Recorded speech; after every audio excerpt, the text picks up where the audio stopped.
After finishing second in last year's championship, we arrived at Snetterton for the opening rounds of 2026 with one goal. Start where we left off, fighting for wins. Instead, one of our engines decided it wasn't feeling particularly motivated, and the other was trying its best to drag us through the weekend. My car developed a new feature where turning left would occasionally cut all the power, and all 4 of my GoPros got together and agreed to stop working. Well, I mean, 3 of them did. The only footage that survived the entire weekend was the rear-facing camera, which is about as useful as fitting a rear-view mirror to a submarine. So, since the cameras have completely stitched me up, we're going to do something a little bit different. We're going to watch the live race broadcast back together, and I'll explain what was actually going on from inside the car, because, trust me, the TV coverage only tells the front half of the story. This is Snetterton, and the championship campaign did not exactly get off to a start that we'd planned.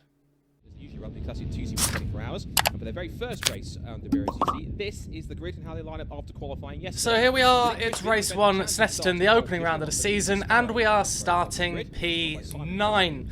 Absolutely terrible. So we're going to see what we can do, but obviously we have the problems where the car is turning off every time we go left, and you'll see, and I'll highlight another few little problems that we had going on. But we thought we'd solved everything after qualifying. We thought we'd sorted out the electrical problem, but how wrong I was. So we actually headed into this race quite optimistic, ready to sort of make some waves.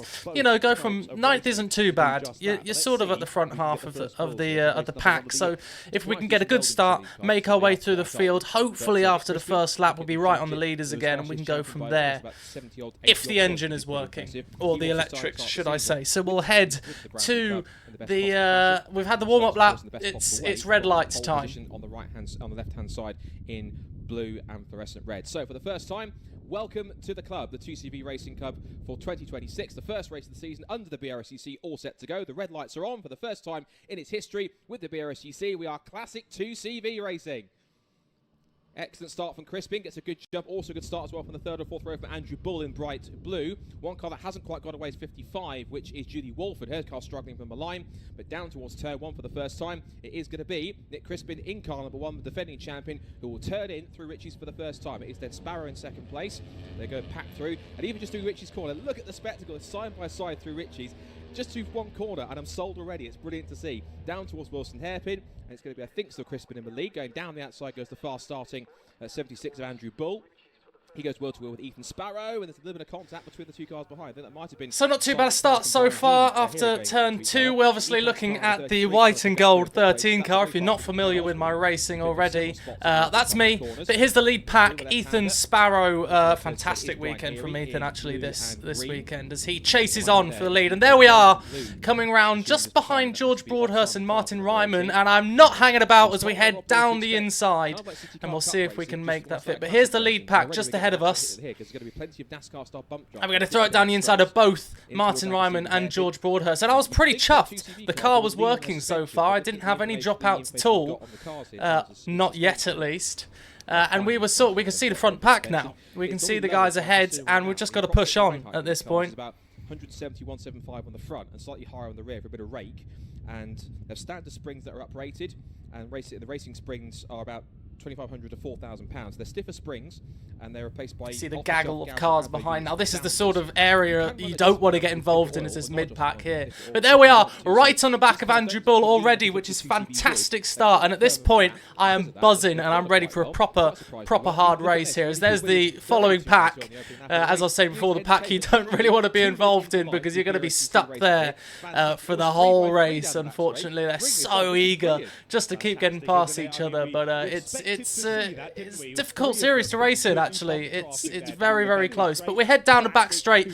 Ethan and Nick Crispin had got away, which I sort of expected. If I wanted to be with them, I would have had to be closer to the front of the grid at the start. But there we are, sitting in 6th, I believe, behind Brian Hearing now, who's actually passed Andrew Bull. But this is where the problems start. So we're heading into the final corner, or the second to last corner. That's bomb hole there, second to last corner And this long right-hander here is, well, actually, I guess that's the second to last corner. That's Coram.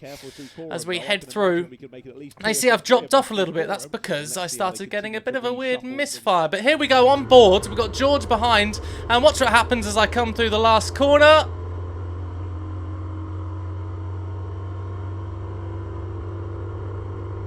And watch what happens as I come through the last corner.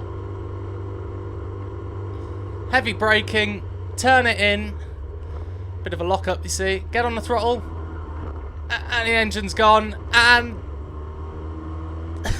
and there goes George. And all of the gains we've just made.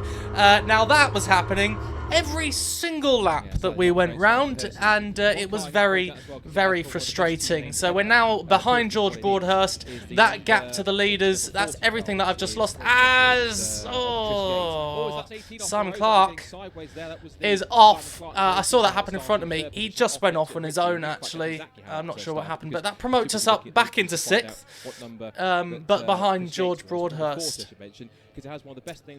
Now, George was slow through the corners, and the engine he had wasn't amazing, so I decided that I'm going to pass him through the corners, pull him along, keep him with me, so that he can then pass me through the final section of the track, and I can get that slipstream, which I desperately need, to get back onto the back of him and carry on through the lap for the rest of it. So you see me move over this time through Coram, because I know the car's going to cut off.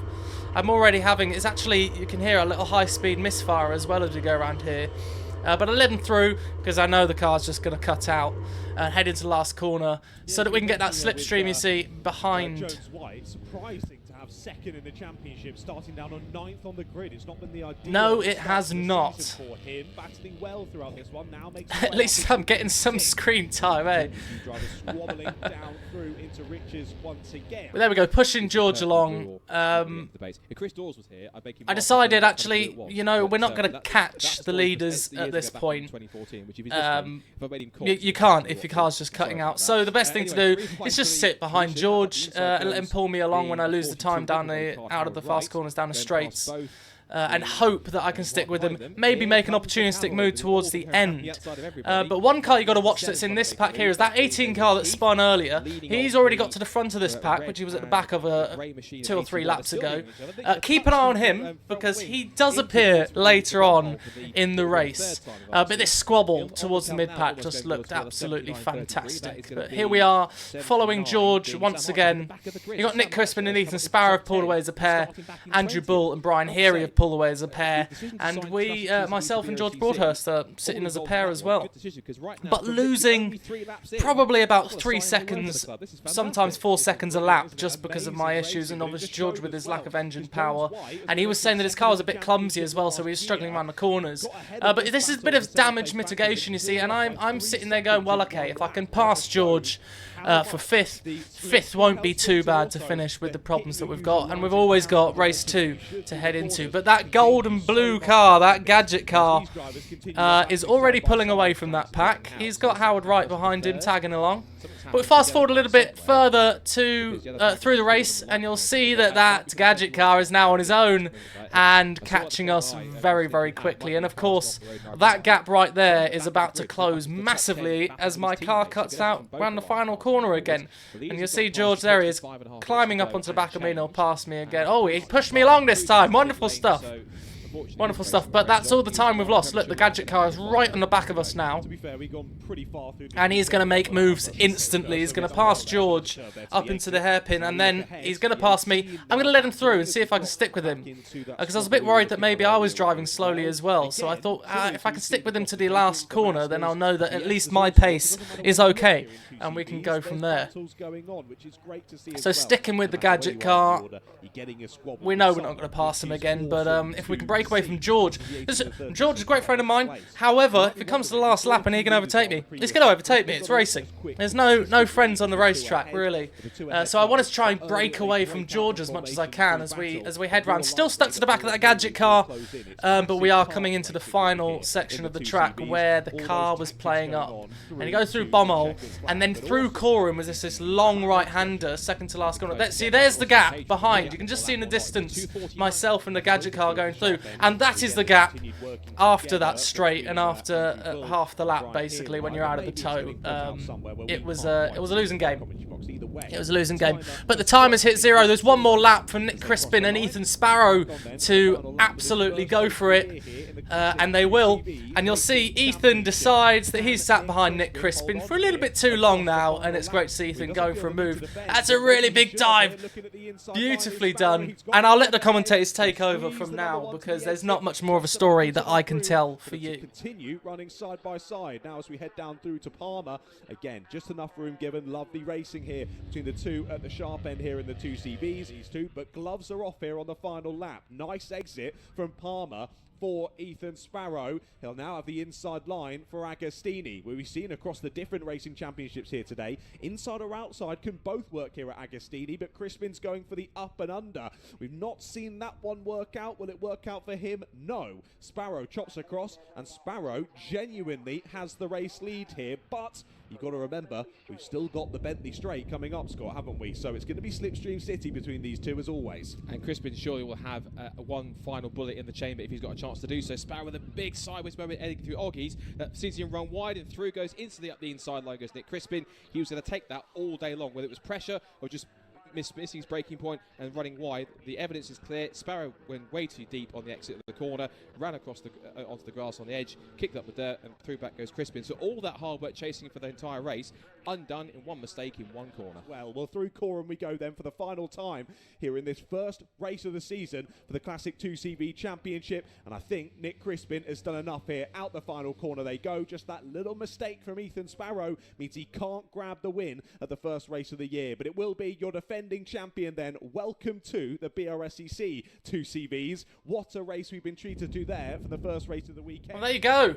That was race 1. Nick Crispin won. Ethan Sparrow put on a fantastic fight. Andrew Bull getting P3 with his teammate behind him. Bit of damage to Andrew Bull's car as he wiped out one of the cones going under the bridge. And there's the gadget car and myself just approaching the back there. But we settled for P6, which all things considered is a really, really good result. I thought I was going to be absolutely nowhere. I'm surprised I wasn't gobbled up by the rest of the field.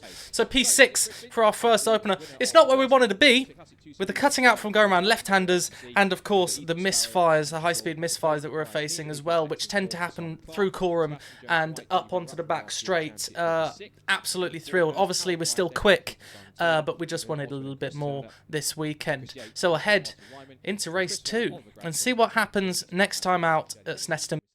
Now, if you have enjoyed this sort of abbreviated version of the Snetterton race, you can head over to the BRSCC YouTube channel and watch the full race, race 1, 2 from Snetterton, which I really, really do suggest you go and do, because they're two fantastic races. If you watch the full races, especially race 2, some of the best racing you will see in British motorsport so far this year from everything I've seen. So yeah, if you're interested, go and see that. If you're interested in the 2CVs and the 2CV racing itself, head over to the Classic 2CV Racing Club's website, which you can find by just searching Classic 2CV Racing Club UK or 2cvrc.org, I think it is, something like that. I'll put links in the description, and head over and get all the information you can. If you want to join us, if you want to come and watch, feel free. We'd love to see you at the tracks. For now, we'll see you at the next race in the next video. I've been Racer Seb, and do not stop pushing.